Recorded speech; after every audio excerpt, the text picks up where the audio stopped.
congratulations with Wildflower. Oh, thank you. You're welcome. I was surprised to see these high caliber actors come in one by one. So how did you manage to get such a fantastic cast? Yeah, I mean, I got really, really lucky, I think is the answer. I got it was literally like all my first choice people said yes, and it was just one of those kind of magical dream come true situations. Yeah, it was wild. I mean, I sat down with Kiernan and knew immediately she was right, and then it was just became a domino. And I think it goes. I think really it must go to the script. I mean, at the end of the day, it's like it's a great script that Jana Savage wrote, and it's based on a true, kind of a inspired by a true family.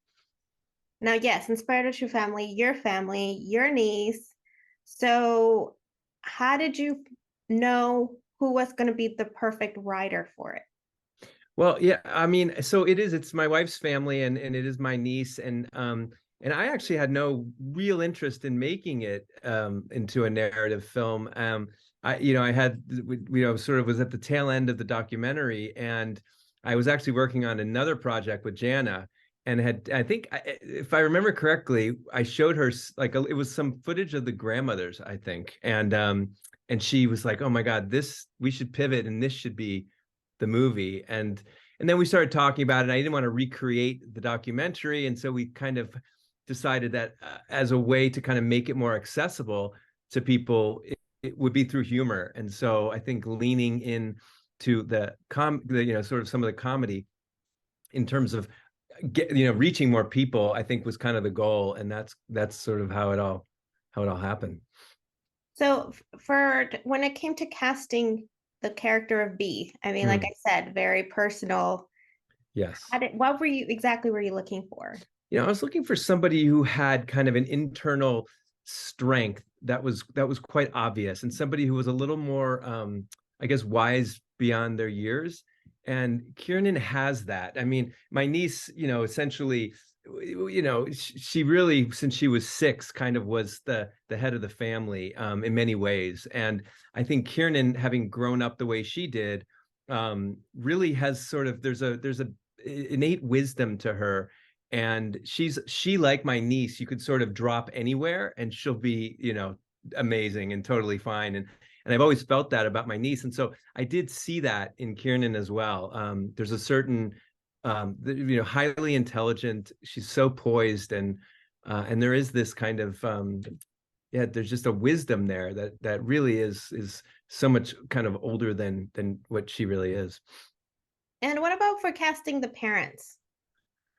Yeah, and so that was also really hard. I wasn't going to make the movie if we couldn't find our Sharon, and so we did this was a worldwide search for this role, and it was really important to all of us that we stayed authentic with this casting choice. I think it was interesting. My sister-in-law, when sort of when I was talking to her about it initially, was really kind of, it was like Julia Roberts, or she didn't want anybody to play her, so it was it was funny. But it was, look, we saw lots and lots and lots of people, and I flew up, and I sort of had narrowed it down, and Samantha was on this very short list, and I went up to Northern California and met with her, and it was also one of those things where right away, kind of when she opened the door, I was like, this is her. And then we just really talked through it, talked about the script and about the character, and she was tremendous, I felt like.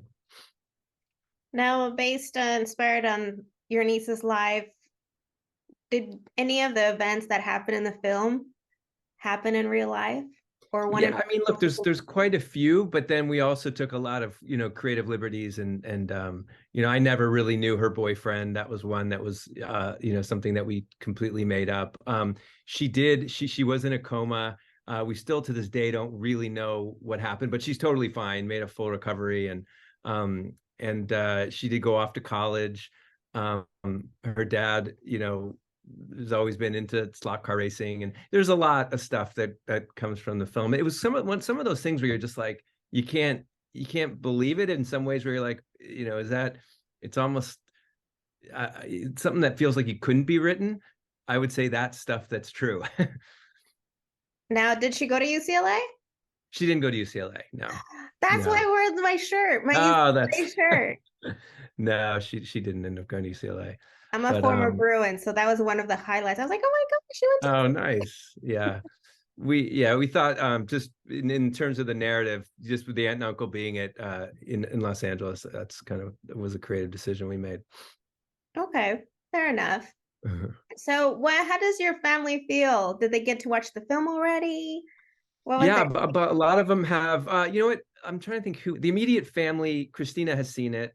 Her parents have not seen it yet. They've seen the trailer and they've seen the documentary and stuff, and they're really kind of anxious for that to get out there into the world. So that's going to be next up.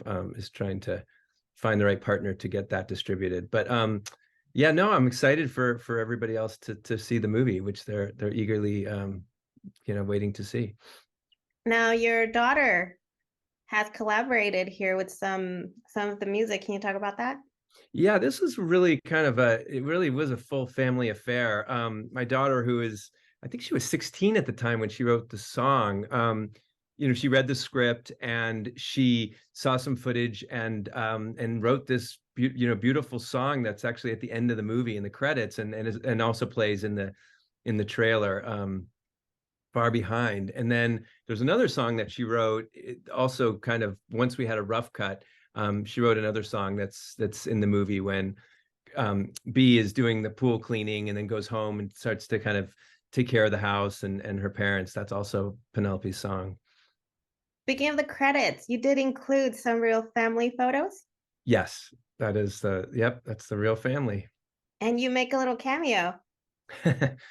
I did, and that I'll be honest, that was I don't know at what point I realized, wait a second, I haven't cast this role, but it was something that somewhat slipped through the cracks, and so I was happy to jump in and be part of it. I think that was it must have been our last day. I think this was I think it was our last day of shooting in LA, and then we went to Vegas for like 24 hours or something. But yeah, That's that was cool. super fun. Family pool. Totally. I think I would have had different wardrobe choice had I remembered. I was literally wearing that on the day, and I remember scrambling to our wardrobe stylist. I was like, "What else do we have?" I'm wearing this like strange cardigan, and they had nothing. We were like in this remote area, and so that was what it is. What it was. So, did you consider having some of like your real family make a little cameo here and there? I mean, nobody else really. Yeah, no one else was really interested in it, but that would have been kind of neat. I think that would have been cool. My son is in the movie, actually. Oh, He's the one who he was standing outside of the liquor store, who's negotiating with Sharon to allow him to go get some booze. That was my 14-year-old son, Oliver. oh, one of the three kids outside. Yes, he was the one who was the only one who actually spoke. But yeah, that's him. That's neat. And then it was a couple of friends of his from school. That's neat. Well, thank you for your time and talking about your film. Your film is Yeah, for a lot of people. cool. That's really great to